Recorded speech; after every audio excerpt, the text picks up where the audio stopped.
Hello and welcome to NVC. But before we get on to the real rest of the show, I do have some news pertaining to the NVC YouTube channel. IGN has started a new channel called IGN Games, which will be the new home to all of IGN's podcasts, including NVC. So starting the week of March 8th, we will no longer be uploading NVC to this current channel on YouTube, but we will be uploading it over to the IGN Games channel. Our hope is that our move to a bigger channel will help our show grow a little bit more, and we do hope to see you over there at IGN Games. Let's get on to the show. Listen!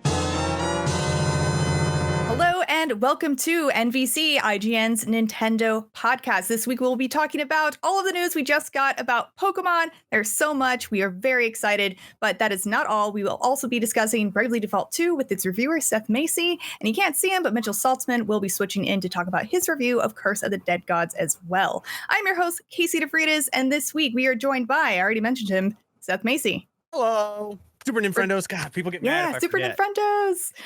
And Rebekah Valentine. Well, hi. Hello. It's Pokemon Day. It is Pokemon Day. Well, Pokemon Day tomorrow, but today is also a Pokemon Day, thus the outfit. And also Miranda Sanchez. Hi, It's switched up your inflection, Miranda Sanchez. It's okay. It's Pokemon Day Eve, which it's technically Pokemon Day in a way because we got all the announcements today, and I'm so excited. We're very, very excited. And let's kick it off right away with the biggest news that we got. We're getting a whole new spin-off, but kind of a core game. Not sure. Pokemon Legends Arceus. By the way, I've always pronounced it Arceus until today. What? Too. Wait, Yeah, Too. hold up. Yeah, I've been pronouncing the Pokemon Arceus? gods. Yeah, that's what they said in the presentation. I just double checked it too. I was like, it's not Arceus. You sure? It's not Arceus? It's I hate Arceus? this. I hate this information. I've got to change my life now. Yeah, I don't know. I've been pronouncing like the Pokemon god's name wrong. No wonder he hasn't been answering my prayers. Like I just can't say his name right. Ugh, I should have expected that. But if you are watching the video, you can see that they actually did the same Breath of the Wild pan in the intro, which is amazing.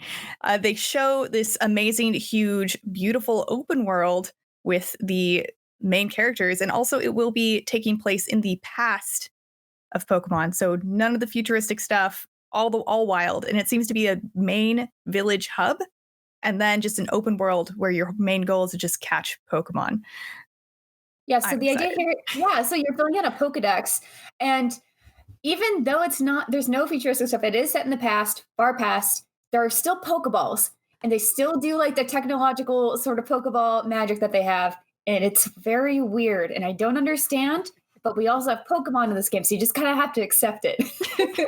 They have like a zipper on them. It's like a little zipper tab guy. Little latch thing. It's so cute. I adore them, although I think it's still very weird. When I first saw this, I was like, oh, are the Pokemon just going to have to like run with you? Because like, how could you store Pokemon if you don't have the technology of Pokeballs? Oh, yeah. No, they got them. It's fine. They're old this time. I know we've seen in the anime there's old Pokeball technology, but they don't look like Pokeballs back in the day. They look weird. I mean, I guess Pokeballs are made from apricorns, which is just a natural resource. So I guess you could have had them back in the day, but they shouldn't look like that. But I guess they didn't want to mess up their branding. But, And nobody wants to throw around a Poke Sack. Nah. That's weird. They don't want to mess up their branding. That really is what it is. It looks slightly different. The Pokeballs do, but yeah, I think this whole thing is interesting too. Not necessarily that I want to change it or I'm like angry about it, but I think it would have been interesting if, because this is supposed to be more of the action RPG rather than the traditional JRPG that we know. Like there is still some of those elements that we've seen in this trailer. And by the way, this trailer looks very early. Like there's a lot of elements here. Oh, yeah. We were talking about this a little bit before the show, how it sort of is reminiscent of what we saw with Sword and Shield when it was first revealed. And it's like not quite there yet. Like there's stuff just not there. It's not the full world yet. And then eventually it will be, of course. But I kind of wish they would just have you keep one Pokemon, which maybe is weird. And like maybe have a few that you could change out. Like you bring them home and they like live on your property, I guess. And then you go out with them and like kind of maybe two max. They just come with you, right? Like they just follow. And I think that would have been something that would have been really cute just to make up for not having Pokeballs potentially. But I will say that like the Sinnoh region has a lot of weird history things that I think are super. I was reminded in a tweet today that there are a bunch of like weird myths in Diamond and Pearl about the Sinnoh region. And one of them is like how Pokemon and humans used to be like the exact same species, I guess, and they like ate together and had relationships. That's in the game. That's canon. I don't know I don't remember that. I don't think I remember that either. It's literally like in like a book of like folklore at a museum. It's like you have to like dig for it, but it's one of those like weird little Pokemon quirks that it's just there for flavor, but then when you think about it for too long, it's like, wait, hold on. No, what is this? Like the Pokeballs. Like if you think about Pokeballs for too long, then you start getting real concerned. But yes, this will be taking place in Sinnoh, and so we're having Arceus. So I'm wondering if the other legendary Pokemon from this region, Dialga and Palkia, will also be making a return. And if you know about them, Dialga is the Pokemon that controls time, and Palkia controls space. So I'm wondering if we're going to start out in the past and then be able to maybe have some time travel going around. Ooh. That would be cool. Complete speculation. I really don't know. I'm just, so making assumptions. But the way this is a little bit different. So you are walking around in an open world, but the way you interact with the Pokemon you encounter isn't just to run into them. You can actually sneak up to them and throw a Pokeball at them, or sneak up and just kind of monitor their movements. Honestly, this looks, I'm just hyped. I can't. I wonder if it's going to have a little more of a Let's Go flavor in that sense, because like in Let's Go, you didn't battle wild Pokemon. I mean, you still entered like a separate encounter screen with them, but it was just throw Pokeball, catch Pokemon. And so the sort of loop was like you end up having, well, I guess then you have a whole computer full of Pokemon. I don't even know what the equivalent is going to be here. But you have like this collection of, you have like, 20 Psyducks, and you maybe train one of them, and I don't know what you do with the other 19. But yeah, I kind of wonder if it's going to be a little bit more like that in the sense that Pokemon collection is like very different, but then Pokemon battling is still the same.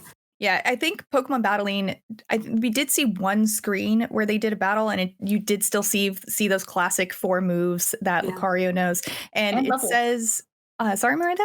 And levels, by the way. Yes. One of the screens had, I forget exactly which Pokemon it was, level 70 Pokemon. So I was like, all right, cool. Okay. What a flex. On that grind.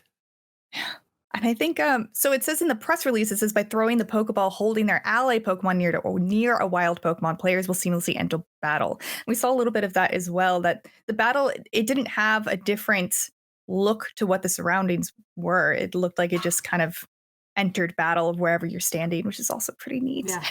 Yeah. Can I make a prediction about this? Yes. Oh, yeah. Switch Pro launch title. Just want to get that 2022. This looks way too beautiful to run at an acceptable frame rate on the Switch. I mean, I love my Switch, and please don't get mad at me that I'm talking smack, but Hyrule Warriors has some problems, troubling frame rate drops, and that is just nothing is. I mean, it's a beautiful game, but this game is like It's so pretty. Yeah. I think you're actually, I think you might be right. Like, I think that might be a good prediction. So, like, the Switch Pro, I know has been rumored for, like a year and a half now, something ridiculous like that. It was never coming out last year, like pandemic or no, that was not a system for last year. And I've sort of thought that it might come out, like, at the end of this year. But Nintendo doesn't really need it necessarily at the moment. I mean, they're selling so many video games. They're fine. Everyone's happy with their Switches. So I feel like it makes more sense to like wait on it and wait till you have games that can take advantage of it and just sort of sit on it. But I think like early next year with this, and then like Breath of the Wild 2 makes sense. Cross my fingers. Maybe. I'm ready for it. Maybe. I don't know, but this looks great. I'm very excited for it. I said that probably 10 million times, but I also did just want to mention one more thing. Miranda mentioned it earlier that this does look like a very early build. We saw some like missing frames in some of the animation, and I assume that's just because it's very early, so they haven't finished the animations. I've seen trailers and things like that before super early, and that's always how it is, where they're just not done. So I could also be being like overly optimistic, but there's no way. There's no way they would release it with the missing frames. No. I think people are like super pessimistic after feeling burned by Sword and Shield in various ways. But yeah, I mean, remember, this is like a YouTube stream of a video game that is like probably over a year or about a year out from launch. It's going to look better when it comes out. Don't worry about it. And Pokemon Legends Arceus is the only one of the couple of announcements we got during this presentation, by the way, which included a very cute montage of every single Pokemon thing that has ever come out since the beginning of Pokemon, which is a wonderful reminder of everything we've had. Yeah, their montages are always so good. Like they're always so good, and I always like tear up a little bit. Like, yeah, as a hardcore, yeah, it's like, how do you not? Like, this has been such a big part, I think, of many of our lives. And then you see all these, like, I remember doing that, or I was there for that, or I always wanted to go to Yokohama to go to the Pikachu outbreak. Someday. But I was like, oh, I have that Pikachu literally in the frame on the right, the big one, on my couch right now. It's just so funny to see all these things that we really love kind of come together in such a beautiful video. Yeah, I love that it really seemed to embrace and celebrate the weird tech that Pokemon has used over the years. Like, I didn't even really think about it until I watched this montage, but wow, Pokemon has used some really bizarre bits of technology to make its like connected features work since the very beginning. Like, some of the weirdest stuff that Nintendo like consoles have had or handhelds have had attached to them have been related to Pokemon, and it was really cool to see it all just like laid out and be like, wow, we really did used to attach these like clunky pieces of plastic to the tops of our Game Boys just so we could play wirelessly with our friends sitting across the cafeteria table from us. Like, come on, why did we do that? That was great.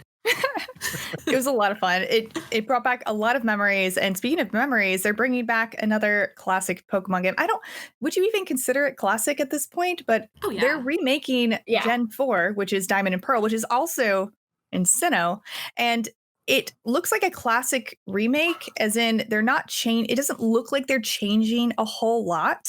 And it looks a little bit chibi. I wanted to ask, what did all of you think about the look of this Diamond and Pearl remake? I was surprised, but I like it. I think it's cute. I thought they were going to go more for the modern Pokemon style. Apparently, I've only heard about the rumblings of this on Twitter recently. That people really wanted this sort of version. They didn't want like the modern look to it. And honestly, I don't mind. I don't mind that it looks different because it is a remake, right? Like, I think keeping that sort of like nostalgic feeling to it is nice. Yeah. In a way. I agree. And I like wholeheartedly love this. So bear with me here. I played the DS game Chrono Trigger for the first time on the DS. Like, I did not play the original version of that game. And that is a top-down RPG, like sprite-based. And that game is amazing, and that is one of my favorite games of all time. And that is a game that held up super well. And that is like the example I always go to for turn-based RPGs that are like top-down in that like simplistic style, holding up honestly really well, just very broadly. And I think that top-down, kind of simpler style for this kind of game works super well. And so there's a part of me that, even though I do, I have like these visions of, oh yeah, it would be really cool to have just like a beautiful, expansive open world Pokemon like this thing we may or may not be getting with Legends Arceus. I'm glad too, by the way. Yeah. Right. Like, I'm glad they're like restraining themselves for this and just making Diamond and Pearl in a way that we can play it and in a way that looks like and feels familiar. I don't need this to be like complicated and elegant and beautiful. I just need it to be like Diamond and Pearl with maybe a couple like quality of life things. That's literally all I want. And I mean, I can't really speak to the Diamond and Pearl fans because this is one of my lesser favorite gens, but like mine too. But like I feel that that's maybe what they were hoping for too, at least based on what I'm seeing on Twitter, what you're seeing on Twitter. Like, I think, I'm glad. Yeah, this is actually one of my favorite gens of all time. Oh no, I'm sorry, Miranda. No, it's okay. Everyone has their favorites, and I think that's perfectly fine. Not everyone has to have the same favorite. That'd be boring. Then we can all get excited for each other to be excited about the thing that we love. What do you love about it? Oh yeah. I just love so this, I think a lot of games for people sometimes are tied to moments or things that were important to them. And so at the time, like, I was really loved my DS, and I had kind of fallen out of Pokemon. Not that I didn't have Pokemon games, but I was really small when I started getting the Pokemon, like really, really small. So I played a little bit of Red and then Yellow. Like, I was a tiny child. And so then the next few games that came out, I didn't get, and I don't know if I even asked for them. Like, I was child. It wasn't until Diamond and Pearl came out and I had my DS when I really got back into Pokemon. And so I think that's what is a thing that is really important to me, was because it was sort of a re-entry for me back into Pokemon in the games. I was always watching anime and playing with toys and doing the card games, but this, as far as the game goes, just felt really magical to me. I also really love the Pokemon in Sinnoh. Piplup is one of my favorites. I always have a Drifloon in my party. I'm not even kidding. I will go out of my way to find a Drifloon. And then Shinx is also really important to me. So I think it's just that personal connection for me that I really loved about it. Yeah.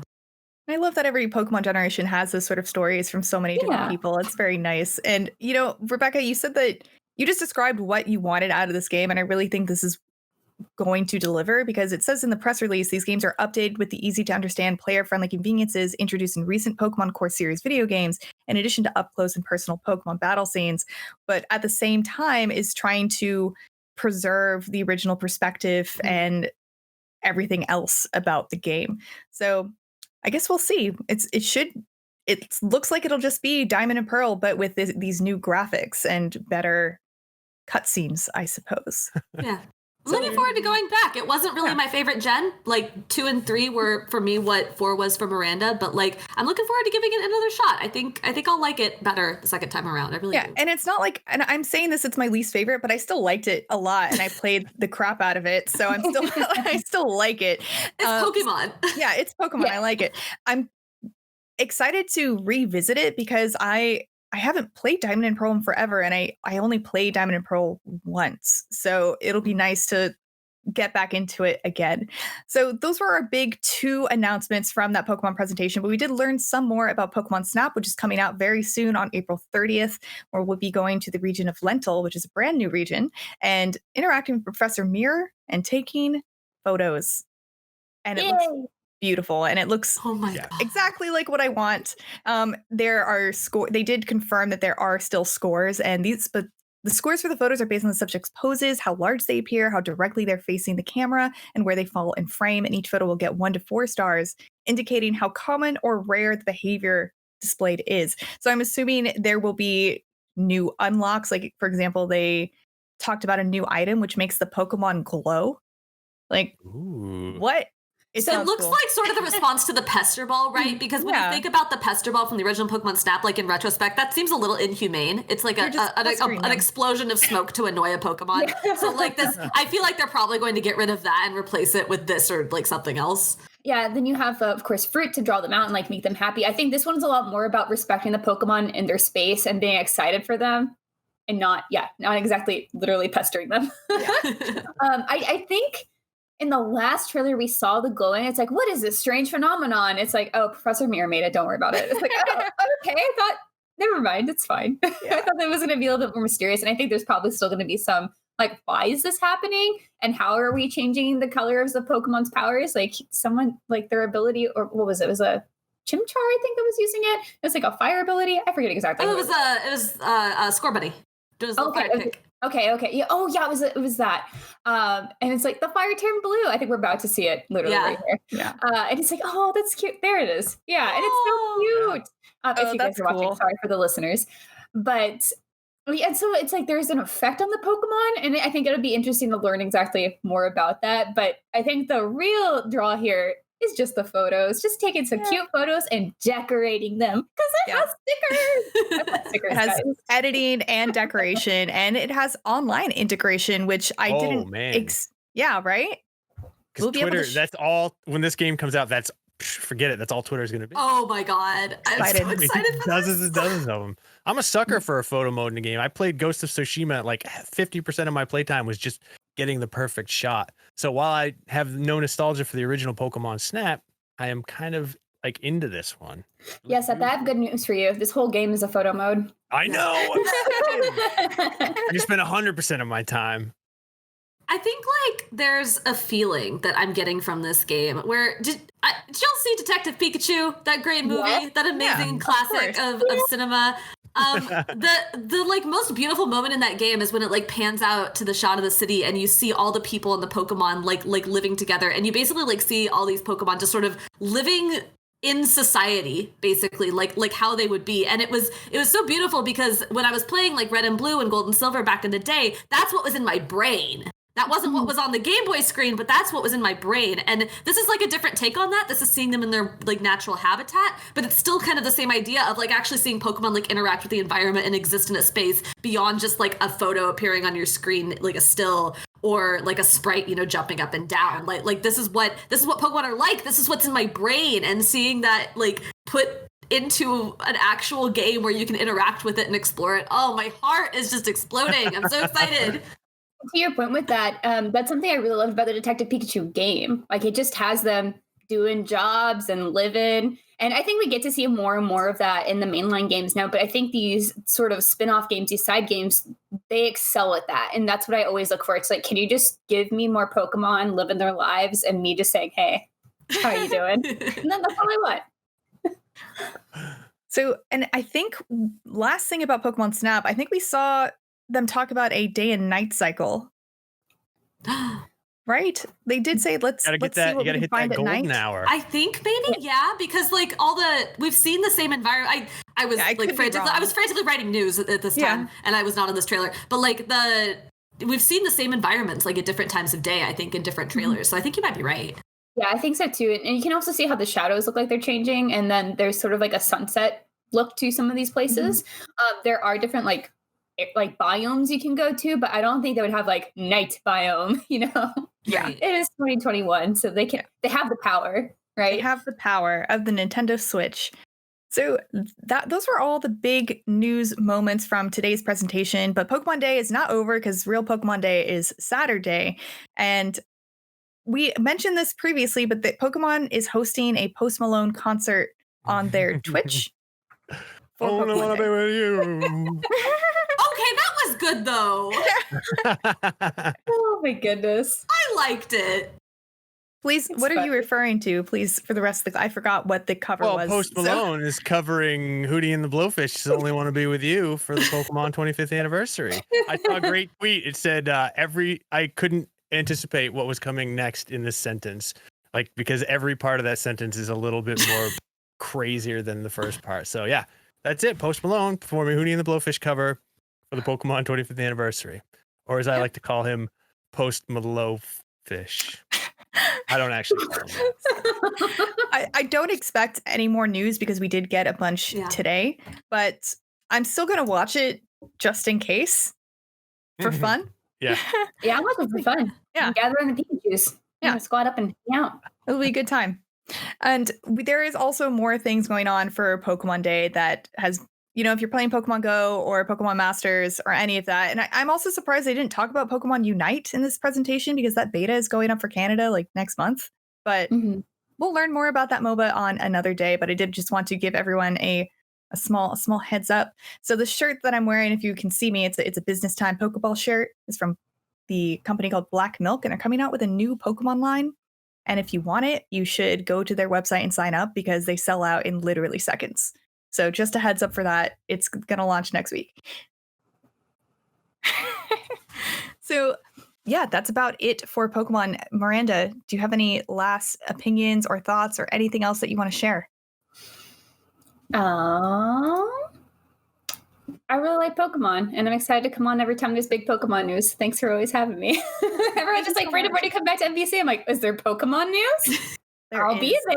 So, yeah, I'm just really excited for the remakes. Also, I wanted to comment really quickly on the names. Brilliant Diamond and Shining Pearl. Those are very good names. They are good names. Yeah. I like them better than Omega and Alpha. Yes. Just make more sense. Much better. Our Gold Soul Silver are also very cute, though. Yeah, they're all right. Remake names. Okay. Also, Miranda, I know that you really did like the Let's Go series. How do you feel about them not revealing a new one of those?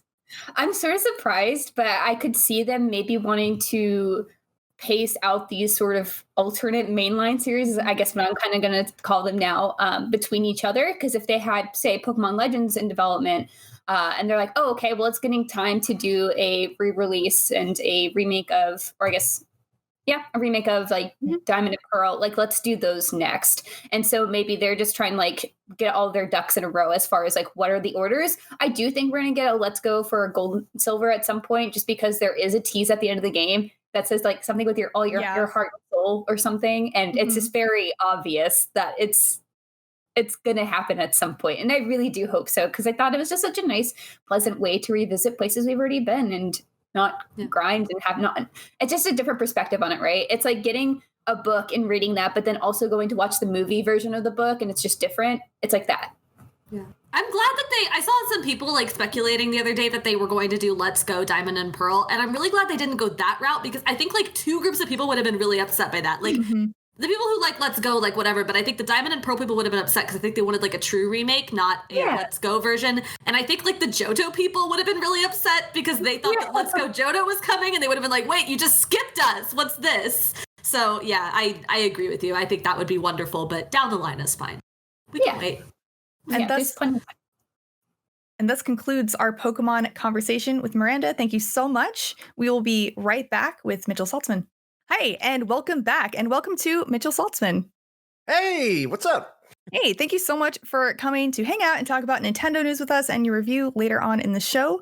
But let's continue on to the next big news of this week, which is that Bravely Default 2 is out now. Boom! And we have Seth Macy, who reviewed it, and Rebekah Valentine, who freaking loves the series. So excited. I was like, I have a tab in my other monitor right now, out for delivery today by 9 p.m. I'm refreshing it like every 10 minutes. It's coming from Best Buy with the little coaster and placemat set. I just want it to get here. Yep, she's got a cold drink and she can't put it down because it's in the house. What am I gonna do with it? Right, exactly. It is such a bummer.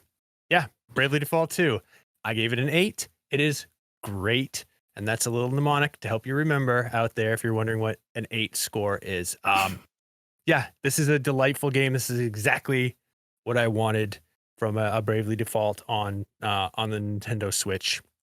It took me about 65 hours to roll credits, and probably more than that because there were a few battles where I was like, I'm just gonna fight this boss, and I waltzed in there all cocky and sure of myself, and my swagger was immediately destroyed and disrupted by my own hubris got in my way, because then I would have to grind up a little bit more and try it again. But yeah, so I love this game a lot. It's very fun, and all of my favorite parts would be super spoilery, so unfortunately I can't talk about them. I am curious, how many hours of that 65 do you think was for grinding?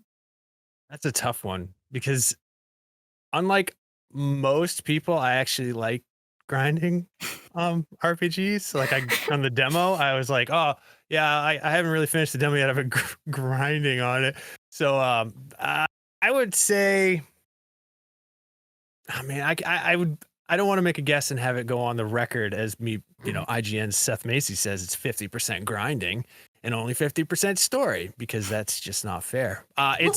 It's about as grindy as you would expect for any sort of JRPG. But okay, so like, what does that mean? Like, what does grinding mean to you? Because like when I was playing through the second demo, the first demo was a little bit imbalanced, I think, in certain ways. But the second they turned demo, the difficulty all the way up on the first demo, because that was a wild choice, honestly. I know. I love Bravely Default, and I loved that demo once I got to the end of it. But But okay, so when I play through this, my like mental rule is if I see a monster and it's like in my path, I just fight it like every single time, yes. And that's just how I play. And usually, I can move forward without too much trouble. Like I might have to go back and fight a little bit more, but not like significantly. Like, is that what you were doing, or were you like having to spend hours just circling dungeons fighting things? This is kind of the way that I handled it. It was because in this one, the monsters aren't randomly generated. You see them on the overworld. So it's more like Dragon Quest than it was like, an older Final Fantasy. They're not random encounters. And when you're underpowered, when you're severely underpowered, like there was one dungeon I went into and the enemies will glow like red. If you're severely underpowered, and if you're about where you should be, an Metal Gear Solid exclamation point will pop up over their head and they'll chase after you. And if you're overpowered, they'll run away from you. So what I would do is I would go into a dungeon, I would fight everybody until they weren't running at me anymore and were running away from me. And this is just my personal, pro tip right here. I would level myself up 2 more levels after they started running away. And then I'd be like, all right, I'm ready for the boss now. That didn't always work out. It was, that's just a little rule of thumb there. Because sometimes I'd be a little bit overpowered. Sometimes I'd be a little bit underpowered. But that's just how I handled it. So then, question about that. Yes. With that strategy, how often did you find yourself coming on an area where the enemies were overpowered for you? The game is very good at pacing itself. So I never went into a dungeon where all the enemies were red unless it was, a dungeon that I wasn't supposed to go to. Like it wasn't part of the story yet, but it was accessible. So no, I never really had a problem where I walked into a dungeon and I was like, whoop, forget it, unless I made that decision on my own to go into the dungeon and just to try to like level up faster. And did you feel like the difficulty was appropriate throughout the entire game? Yeah. Yeah. There was only that's not that bad. I turned it to easy only one time. I want everyone to know this. And it was an optional late game boss who was maybe the most annoying fight of all the fights I've ever had. And I was like, I don't want to do this anymore. So I like in your entire life? Maybe in any JRPG. Whoa. Yeah, because with the exception of there would be times where you'd sort of in other games where I've been in where you get into like a stalemate, like you would never really be able to defeat them. They'd never defeat you. This was kind of, I don't want to spoil it, but it was so annoying. This one power that his minions had just made it just agony for me. And so I just clicked it down to easy, went back in, killed him, and I was like, okay, cool. And then I clicked it back to normal again and went on with my day. But, I had to try. So you can switch it back and forth freely? Yeah, it's awesome. Cool. You can switch from normal to easy to hard at any time you're not in battle. So if you just are like, this boss sucks, and I can't confirm this, but my observations are that it didn't seem to affect the amount of JP, which is the job points, and XP that I got. It seems like that doesn't matter. Like you can just play this game on easy if you want to. It's not a cakewalk, by the way, even on easy. Like it still is a little bit challenging, but if you just didn't want to deal with like the real rugged battles, you can just turn it down to easy. Hey, have fun. Who am I to judge? As I think I said that exact phrase in the review. So. How much did you experiment with the job system? Because I remember in the first couple, I remember in the first couple Bravely games, there would be like boss fights where I felt like I was leveled up enough for, but they had like just some ridiculous ability. But then I would sit and play around with the jobs, and there would be some combination that was like really good at countering whatever that was. I got some good news for you, Red. Yes, jobs.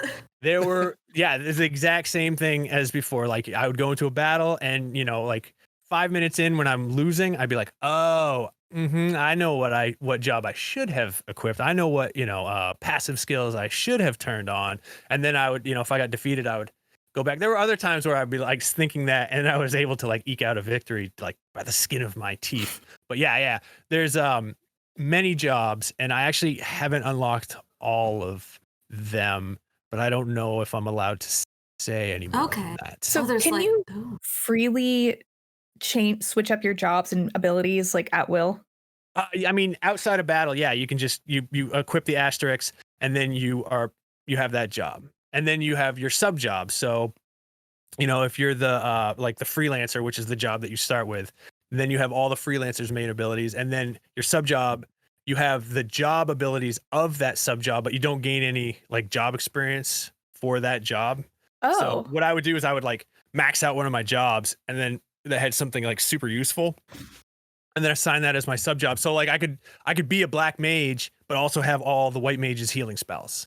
So that sort of thing. And whatever, there's more like late game passive abilities that like make it even more complex and like wonderful and exciting. And it's there's 12 job levels, or are there? What? I don't know. So and when you max it out, then you get this like second passive ability that you always have. It's so, dude, it's like everything I like. Like for people who don't know, I run the commerce department, and I spend a lot of time in spreadsheets, and I like love being in there and figuring out a formula. I'm like, oh, I can make this column line up with this column, and it'll send out a sum to this, other sheet. So this game is, if you like spreadsheets, I'm telling it short.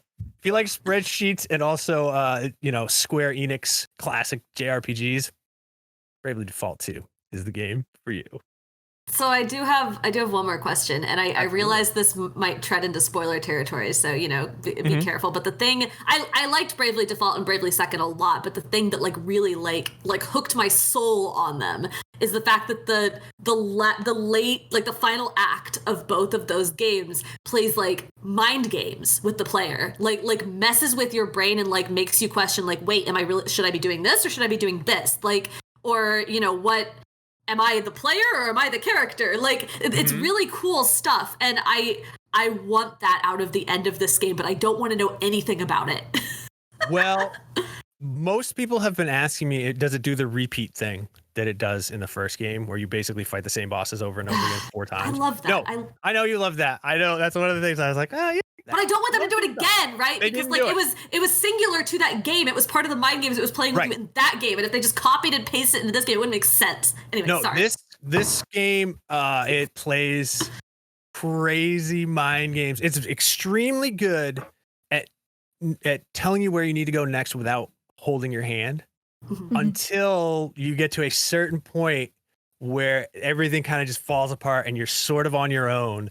And then there's this one section, without spoiling, where I sat in front of the screen going, if I do that, I could, like, it can't be real. And then I sort of just went bloop. Yes, okay, I love this. I'm here for this. Give me this game. Yeah. Why is it not here yet? Yeah. This game's great. This game's tons of fun, and I love it. And I'm gonna go back and play it. Yes. And even though I've already played it for 65 hours, I would bet, not counting the like New Game Plus, I would bet there's probably like 20 to 30 hours more stuff Oh my for me to god. do. Yeah. Like meaty stuff or just like side quests? Well, the side quests aren't so great. That's one thing, is the side quests are basically almost overwhelmingly fetch quests. Like, there's a spice out in the field that I love for my stew. Would you get 3 of them? No, yeah. And you go out and get 3 of them, and then you get like a cool like armor. But there are some side quests that actually have jobs. So if you don't do the side quests, you don't unlock certain jobs, but only some of them. So just pop in. If a cutscene starts when you go ask somebody with a little like fetch quest, side quest icon over their heads, then you're like, ooh, this is gonna be a good one. So I feel like I need to play this game now just so I can understand what you were doing here. I know. I gotta experience that moment for myself. I completely understand the feeling you are talking about, while having no idea what you're talking about. I am so pumped for this. I am not going to shut up about this game for the next month until Pokemon Snap comes out. Also, I just wanted to say, for anyone listening or watching who has never played a Bravely Default game, Bravely Default 2 is not a continuation of story of the previous Bravely Defaults. Well, it kind of is. Kinda? It's not a direct. What? It's on a different continent, and it's. But basically, you don't need to play the other ones to understand you don't need the story to have of this played one. the other ones. Like, you could just pick this one up and you need no knowledge of the other 2 games. Rebecca's mind is blown I have right so now. many questions for you I don't want to ask because this podcast has a limited amount of time and space. I'm on Slack, right? We work at the same time. We will be talking. Oh my god. And I also just wanted to get into kind of like the details of the battle mechanics real quick, because there is a demo on the Nintendo Switch shop, and I think knowing a little bit about the battle mechanics will maybe make things a little bit easier for you. But it's called Bravely Default because you can brave or default on your turn. Yep. And Seth, I think you'd be better at explaining this than I am. Yeah, basically, it's like any turn-based JRPG. When it's your turn, you choose an action and you do it. And then you wait for everyone else to do theirs and the enemy to do theirs, and then you roll back around. But if you brave, you can do 2 actions or 3 actions or 4 actions on your turn. However, doing so, you're basically borrowing against you're mortgaging your future by doing that, because that means you're going to have 4 turns that go by that you don't have a turn while those build up. Or you can default, which you adopt a defensive stance, and you sort of build up your braves so you won't go into the hole, and you're also protecting yourself. There are also passive abilities that will make it so like if you get hit, you'll automatically get a brave point, or like 30% chance of getting a brave point. And so it's the further along you get in the game, the more like useful it becomes. But also it's great because it makes grinding a little easier when you're just like, I can beat these enemies. Boom, boom, boom, boom, boom. You hit 4 times and you're just like attack. And then it's like, it's all done. Turn up the battle speed to 4 times, hit 4 braves, battles are over. And seconds. Yeah. Yeah, you get comfy with it after a while, or at least in the first two games you did, where like at first you're like, okay, I want to like attack, but I don't want to use all my braves right now. But then you start to get like a feel of your strength after a while, and you're like, okay, well, I can destroy this. I'm just going to burn all these turns. But then if you screw up and there's like one enemy that's still standing, then you're done. Yep. Then you just have to sit there and wait and be like, come on now. Yeah, when I was playing the demo, I kind of was trying to get the hang of that system. And at the very end, I was like, oh, I understand now and got exactly what you just explained. Yeah. And also another thing that I didn't realize when I first started playing, but you can tell who is next in the turn order based on the yellow bars. Yep. And if an enemy has an exclamation point above their head, they're going to go after your current turn. Yep. So just some things I was like, how does this work? And it took me a couple of battles. Yeah, so I love it. It's perfect. Like sometimes like 3 characters will get knocked out, like killed. And I'll be like, in a normal JRPG, be like, well, I'll just wait for this battle to be over. But you can be like, oh wait, I can brave, and you can hit 3 Phoenix downs and not have the battle be over, because then everyone's revived and you've just got one person down. It's a great little game. It's a great game. I highly recommend it. It's very fun. It could have been a little bit better. But like, I'm not going to complain. It's very rare that I've played 65 hours of a review game and been like, I had fun the whole time. Yeah. So, yeah. What more can you ask for? I know. So that was Bravely Default 2 out now. Also, there's a demo, but the demo's progress does not transfer over to the full game. So just a PSA for that. And now let's move on to some more news before we talk about the games that we're playing this week. So real quick, super quickly, there's some more Monster Hunter Rise news that came out this week, and I just wanted to touch upon it for a second. But we got a full tour of the player hub, Komura Village, and in it, we learned a bunch of cool new details. So if you're into Monster Hunter Rise and want to know those, go check out that video. But one of the it's such a small thing, but you can look at the quest board and join from anywhere now in the village. And I know that doesn't mean anything to people who don't play Monster Hunter, but usually you'd have to go up to an actual physical quest board to see what people have posted. Now you can just bring it up from wherever you want. So say you're in the smithy and building some armor, you can just like wonder what's on the quest board right now from anywhere. Also, we got to see a little bit about summoning new Palicos and Palamutes, because you can have a whole ton of them with different skills and stuff besides just the ones that you make when you start the game. Anyway, there's more of that. There's also a new fight with the new monster Bishiten. He throws persimmons. I've never said that word out loud before. Persimmon. I've never said it. Yeah. But he throws stuff at you and it does stuff when you pick it up and eat them. So yeah, go check out that Monster Hunter stuff. But also in other news, Mitchell, I know you're probably kind of excited about this. Yeah, I don't know. I'm kind of excited. That's a good measure for where I'm at with it. Kind of excited. Super Smash Bros. Ultimate Xenoblade Chronicles 2's Pyra and Mithra presentation has been announced for Super Smash Bros. Ultimate, and it will be on March 4th, 2021 at 6 a.m. Pacific time, and will be led by the director, obviously, Sakurai. It's going to be 35 minutes long. There will be no other announcements. Mitchell, do you usually watch these? I do. Yeah. I think I love that Smash does these, and I think all fighting games should do them whenever they have a single new character coming out, that week. It's just a real good way to dive into their moveset. If you're a kind of a hardcore Smash fan, you can kind of look at what the character can do. You can look at, some combo ideas. And it just kind of gives you a basic fundamental level of knowledge that you can take with you into an online play session. So yeah, I love these, and I'm so glad that Sakurai does them every time.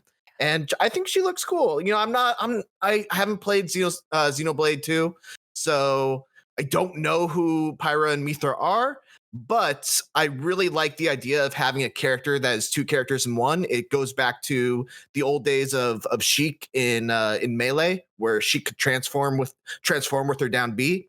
And it kind of adds that character that has, a situational kind of usefulness where, maybe one character is really good with speed and getting back onto the ledge, and another might have slower attacks but more power. So you can kind of, pick and choose what kind of character you need at the moment, which I think is awesome. Cool. Looking forward to that. Are you going to be reviewing this character? I don't know. Maybe Dan probably wants me to. That sounds just like disappointment in your voice. No, it's just, man. You would think that reviewing a single character would be such an easy review, but it's actually so hard because I really, really try to understand these characters inside and out. And it's a lot of research. It's a lot of practicing combos. I don't start writing until I'm able to win like 3 games in a row online. So it's I hold myself to a very high standard when it comes to these reviews. Thank you for sharing that insight with us. Now everyone will know like what goes into these characters. It's hard. There. Thank you for doing us that service, Mitchell. We very You're much welcome. appreciate it. I appreciate the kind words. I look forward to playing you in Smash when we're back in the same area at one time, because I don't like doing it online because it sucks. That might be my internet's fault. Who knows? And It's not. It's not? Oh, no. Well, real quick, in more news, I just also wanted to mention that Tony Hawk's Pro Skater 1 and 2 has been announced for PS5, Xbox Series, X/S, and the Nintendo Switch. Let's see, when is it? It's coming out next gen upgrades and will be coming out on March 26, 2021. So quite soon.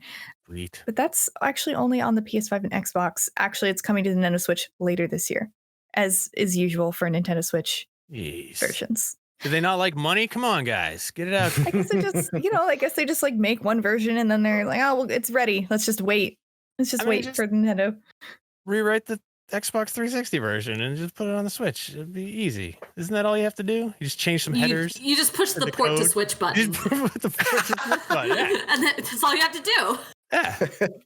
I'll do it. So, and lastly, last piece of small news, just in case you were interested, the Dinosaur Planet, the playable version of Rare's canceled Nintendo 64 game has leaked online. And I know it wasn't technically like canceled because it was made into Star Fox Adventures for the GameCube, but Forest of Illusion on Twitter released it.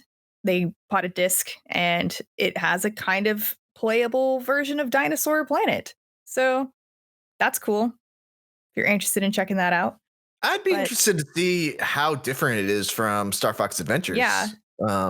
Because I mean, Star Fox Adventures, I would have to imagine did more than just put a Star Fox skin over everything.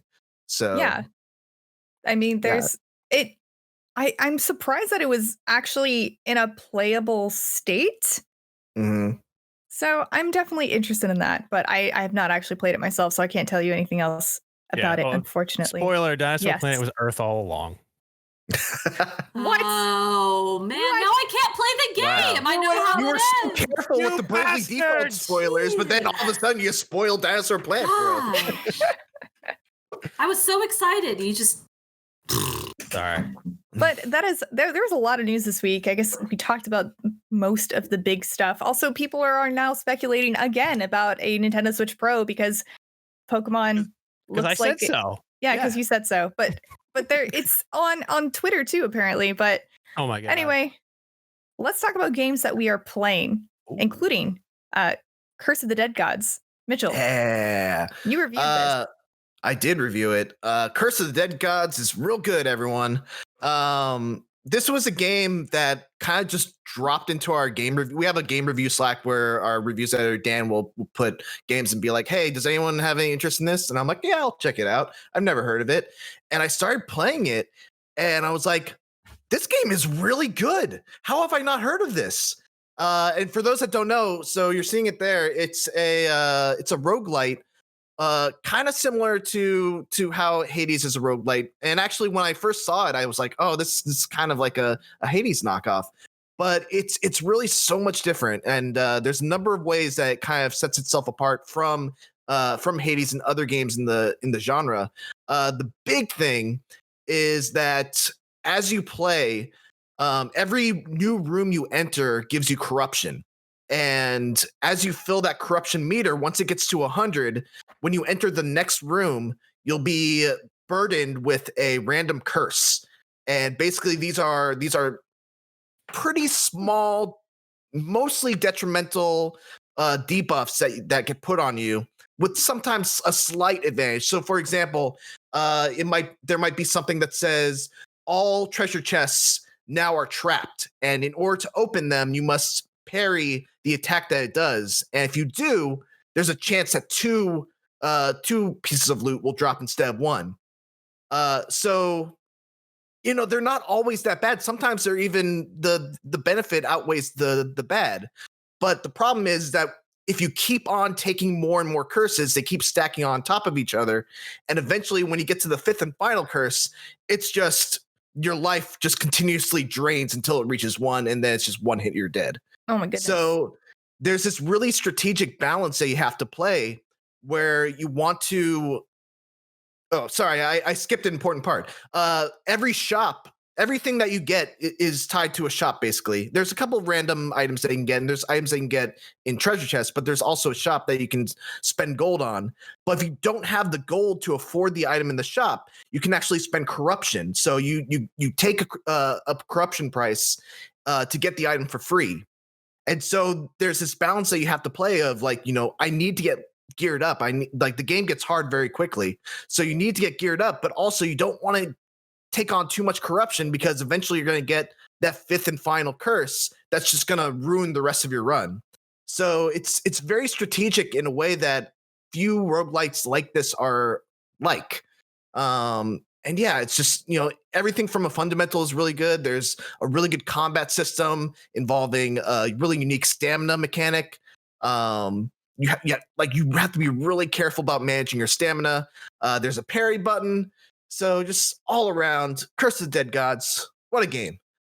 Highly recommend checking it out. I didn't play it on the Switch, so I don't know how it performs based on my own firsthand experience. But from everything that I've heard people say, it sounds like it performs great. So basically, if you liked Hades. Give it a 9. What was that, Casey? I was just gonna say, basically, if you played Hades and liked it, you'd probably like this game.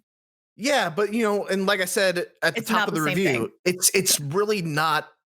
It's like Hades in the sense that it's the same genre, but it's a very different style of play, mainly because of the stamina mechanic. Hades, you can go around slashing all you want. You can dash, as much as you want. It's very easy to avoid stuff in Hades, but in Curse of the Dead Gods, you have to balance offense with a knowledge of how much stamina do I currently have to actually avoid the next attack. And enemies will often just shrug off your own attacks, so you have to really be careful. Mitchell, you are very good at games. How hard is this game? It starts off pretty easy, I would say, and that's another way that I think it sets itself apart from other roguelites, because roguelites are kind of like this experience of it starts off really hard, but then as you get more upgrades and more permanent, buffs and stuff like that you take into your next runs, it gets easier as you go. Curse of the Dead Gods actually separates its levels out. So you choose an adventure to go on, basically, and that adventure will only have up to the first boss. And then once you beat all those first level adventures, then you get the next level, and then it's 2 bosses. And then eventually you'll get the full roguelike experience where you're going through a whole dungeon, 3 bosses, one life, and that's where it gets pretty tough. And then after that, you unlock even more hard versions of the previous dungeons that you did. So it starts off pretty easy. It eases you into its difficulty curve well, but eventually it gets pretty dang hard. Okay. So it's impossible for normal people there. It sounds very cool. And you started another really hard game this week as well, Mitchell. Yeah. Okay. Let's talk about Ghosts and Goblins. Resurrection. Ghosts and Goblins Resurrection. I am of the opinion that Ghosts and Goblins for the arcade and NES is a bad game. I think a lot of people would agree with you. Yeah. So Ghosts and Goblins got its start as an arcade game, and I think it kind of takes its DNA from that first iteration, because it's really all about quick, unfair, kind of BS deaths all the time. It does. There's a part in the first level where there's like a moving platform, and it moves towards you all the way, and then it moves back, and you're just like, okay, I'll just wait for it to come back. And then it moves right when it at the spot where you're supposed to jump, it moves back. And then it moves back again. It's just like, why would you do this? There's just someone designing this game that designed that platform, and it's just like, hey, I'm gonna get him with this. So I hate that kind of design, and Ghost of Goblins Resurrection doesn't pull any punches in terms of that style of difficulty. I actually played this game before going to bed last night, and I went to bed angry. Oh, you're not supposed to do that. Don't let the sun set on your anger. But what I will say is that they have a number of difficulty levels, so you can kind of customize the experience to whatever you like. My biggest frustration is I played this on, I think, the night difficulty level, which seems like it should be the default one. It's the one that your cursor starts on when you hit new game. But it's the second hardest difficulty. But the big frustrating thing is that when you get to a checkpoint and then you die, the cursor for do you want to restart at checkpoint? It starts at restart the whole level. You have to go up in order to restart at the mid-level checkpoint. And there's no confirm.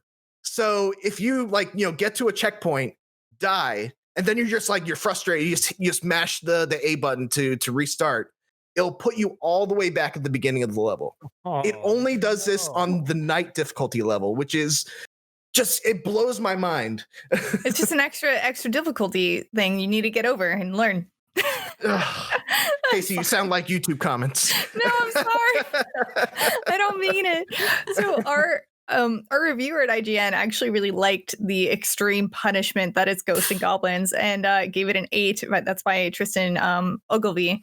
And it has a 75 on Metacritic, but that range is so far. Like, there's a 4 out there, there's a 9. Wow. Who knows if you'll like it or not? Good luck. It's hard. What I will say is that once I got past that first level, which is largely, I think, inspired by the original first level of Ghosts and Goblins, the second level was much better. Okay.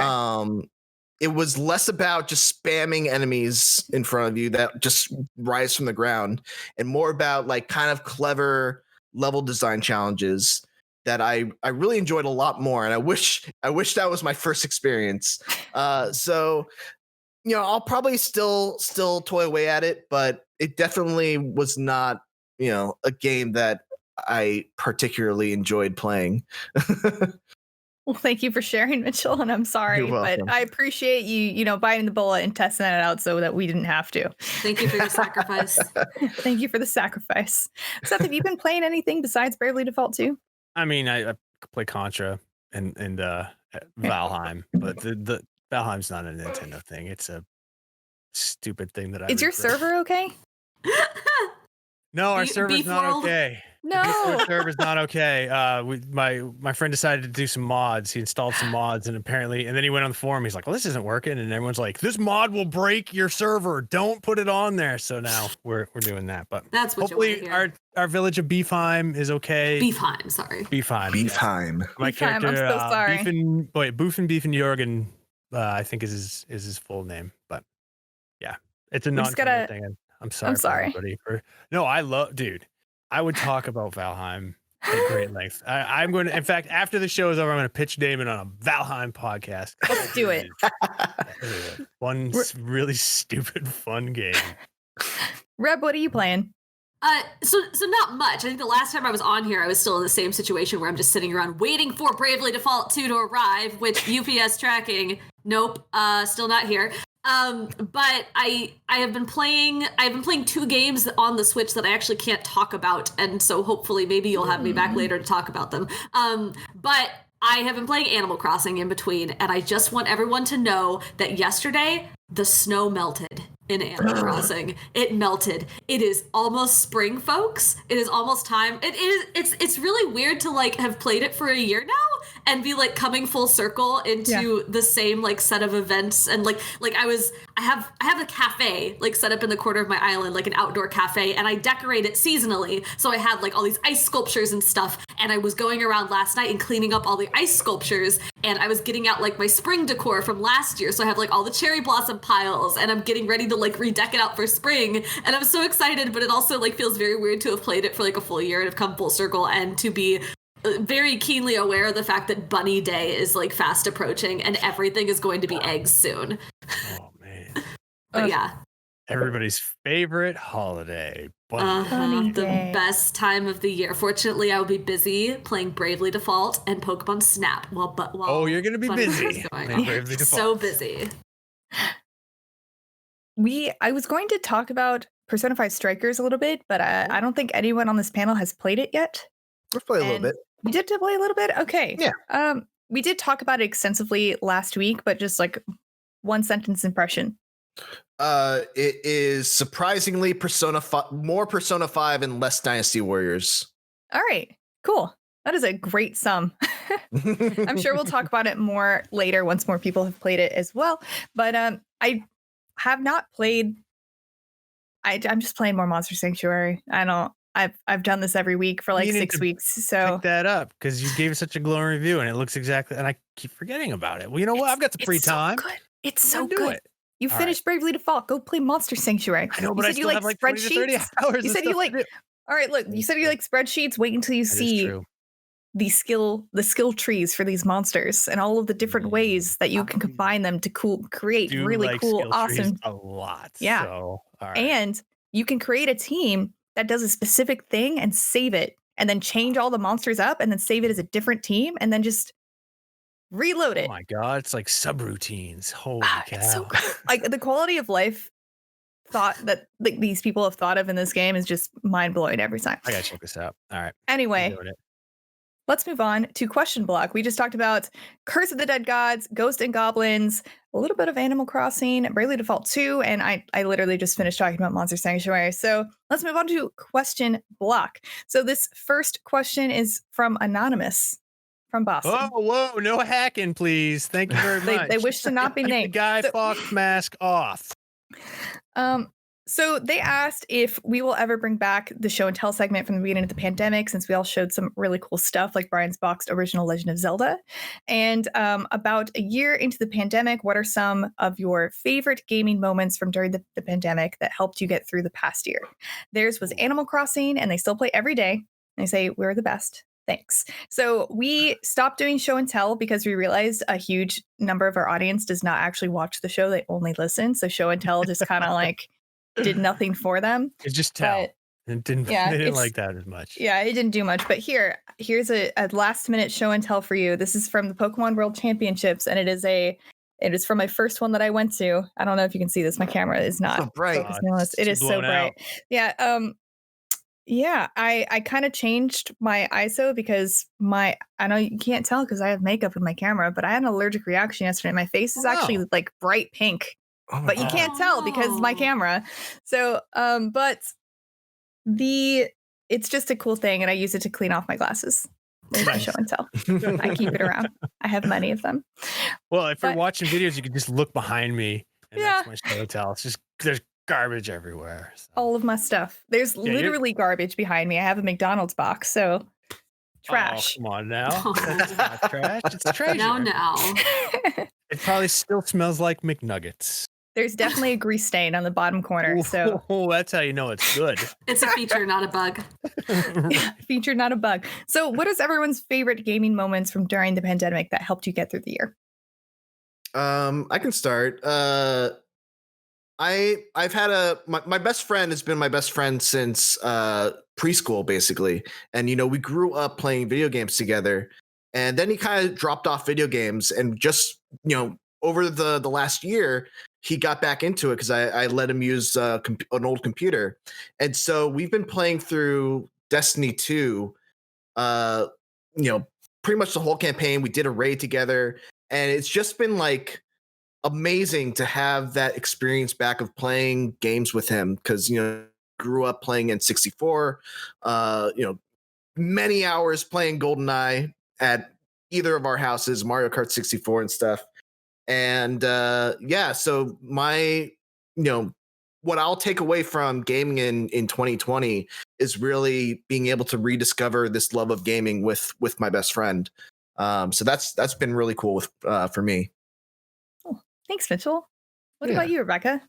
I can maybe think of two. One of them was actually really recent. I finished Ring Fit Adventure. Like, I rolled the credits on it, and I had been playing that. I've been trying. I'm not athletic. I don't like exercising. It's not fun. But I was trying to like be healthier because I used to walk a lot of places, and without without going places, I wasn't walking. So I was trying to do it like on a daily basis. I struggled. I like fall off and get back on again. But I did like manage to commit to it enough that I managed to finish the campaign and roll the credits. There's a post game, like you can keep playing. I should keep playing. But like the final level, I don't want to like spoil it if people are playing, but like the final level is like a full workout for me. Like I didn't need to do any other levels that day. So like I knew it was coming. Like I like prepped myself and I was like, okay, today's the day I'm going to beat this game. And it's a hard fight. Like it's genuinely challenging and it's very long and you're doing all these exercises, but they do a really good job of making it feel extremely epic. Like it feels like so powerful. And then you do it and I was like sweaty and I like collapsed on my couch and I was like crying because I did it. Like not only did I like beat this game, and it had like a satisfying conclusion, but I also like successfully managed to exercise consistently enough and commit to something enough that like I actually like finished this challenging thing. And like it has this like really, really sweet like credit sequence where it like plays the main theme of the game, but in a piano version, which is like the most mellow music you hear. That game has a great soundtrack, but like it's the only time you hear like this really mellow music in the whole game. And then at the end it says thanks for exercising, and I'm like, thank you, Ring Fit Adventure. But yeah, it just felt really good. It felt like a really good moment of personal achievement. I think the other one that's a little communal is not Nintendo related, but I'm really into Blaseball. Which is a browser-based baseball simulator, which I will not attempt to explain here. Okay. But the idea is it's a bunch of completely fictional baseball teams they're AIs and they basically play baseball against each other, and you can bet fake money on the outcome, and then you take that money and you vote on new rules for the game, and the game gets progressively more and more ridiculous. It's a very community-led thing because like everybody's got their teams, right? Like I support the Kansas City Breath Mints, heck yeah. And you get together in like these communities and you like try to figure out, okay, how are we going to influence the game to not only like help our team, but also like move the story forward, because there's like a meta narrative.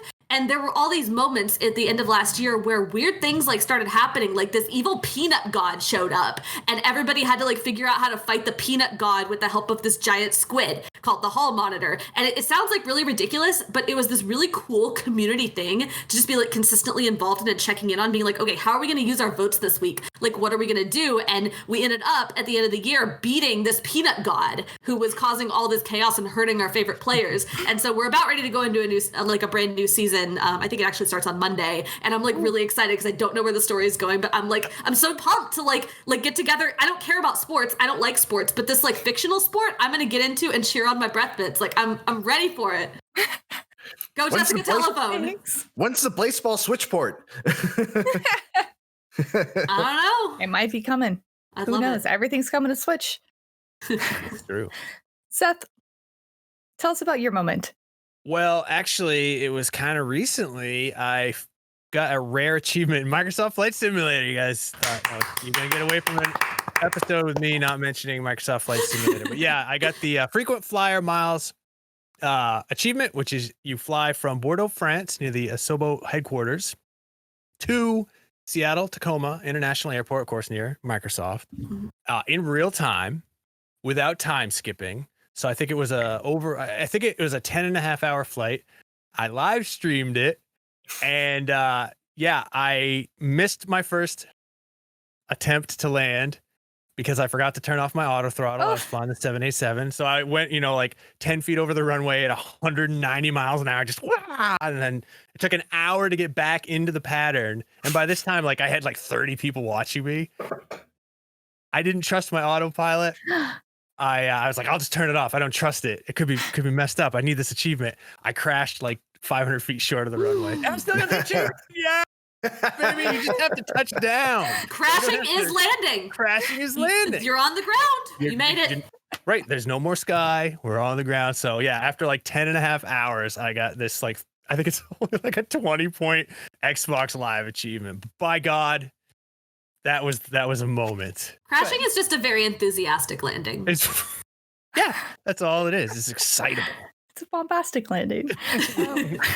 We're just about out of time, but real quick, you guys know I didn't get to play games as much as I would have liked to, but at the beginning of the pandemic, I played a ton of Monster Hunter World and Smite with my friends, and just being able to have that social, and also Jackbox games. I played so much with my friends, and it was just a great social thing to do when there wasn't anything else I could do with my friends. And it's an activity instead of just getting on a Zoom and just awkwardly looking at each other going, so how are you doing in your house?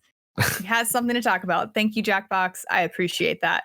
And with that, that is about all of the time we have left for Nintendo Voice Chat. If you want to ask your own questions, you can always write to us at nvc@ign.com or answer our question block post on the Nintendo Voice Chat podcast forums on Facebook. We usually release every Thursday at 3 p.m. Pacific time. Today is just a little bit different, but look for us every week on Thursday.